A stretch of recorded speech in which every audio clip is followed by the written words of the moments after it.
Massachusetts are fines that he puts in place on the federal level. Congressman Paul, who's right? I think they're all wrong. I think this is a typical result of when you get government involved, because all you're arguing about is which form of government you want. They have way too much confidence in government sorting this out. So I would say there's a much better way, and that is allow the people to make their decisions and not get the government involved. You know, it's only been... when I started medicine, there was no Medicare or Medicaid, and nobody was out in the streets without it. Now people are suffering. You know, all the complaints going on. So the government isn't our solution. So I'm not too happy with this type of debate, trying to blame one versus the other. But most likely, we're going to continue to have this problem unless we straighten out the economy. I'll give you 30 seconds. Cut the spending. And they talk about these no programs and all. But how many of the other candidates are willing to cut anything? Right. I'm willing to cut $1 trillion out of the first year. All right.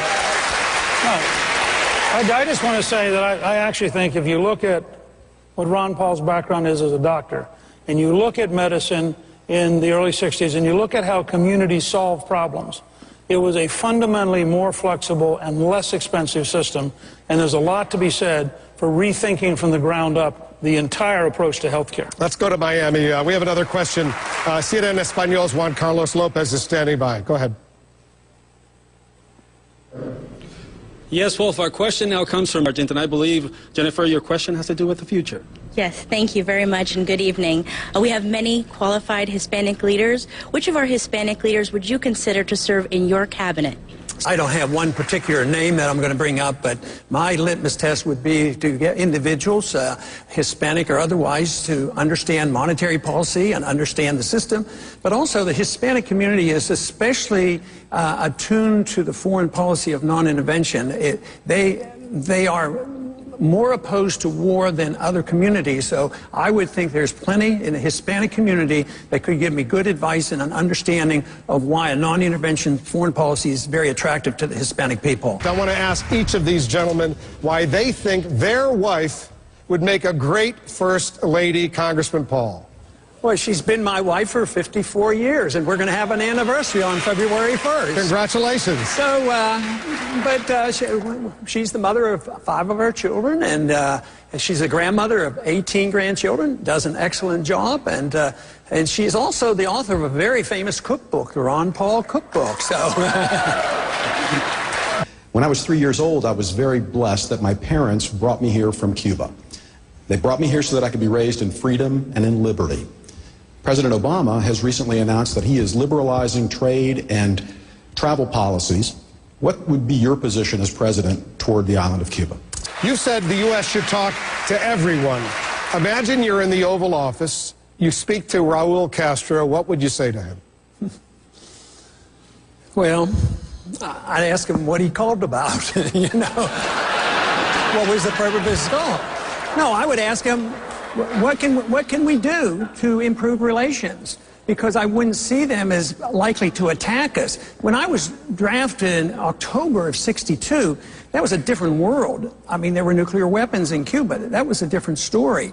But today, not to talk to them and take the call and see what you can work out, helps Castro. It hurts the people, the dissidents, the people who want to overthrow him have always had to be, you know, nationalistic and unified behind the leader. So as well-intended as these sanctions are, they almost inevitably backfire, and they help the dictators and hurt the people. So it's time to change. The Cold War is over. They're not going to invade us, and I just think that a better relationship and trade relationship, so many people, I think I've noticed already, and since I've been talking about this issue the last 4 or 5 years, I think the people have changed their mind. The American people are getting much more open, not nearly as frightened. People, I don't think they see a jihadist under the bed every night, and we have to worry about that.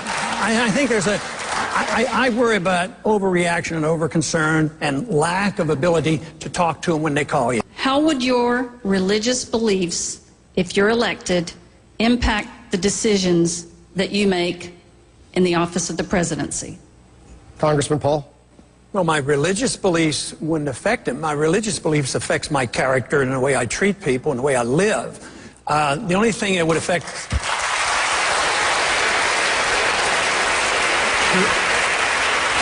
The only thing that would affect me in the way I operate as a president or a congressman is my oath of office and my promises that I've made to the people. Governor? Ron Paul makes very good points. I concur with that. I want you to tell voters who are watching or are here on this campus right now why you are the one person on this stage that is most likely to beat Barack Obama.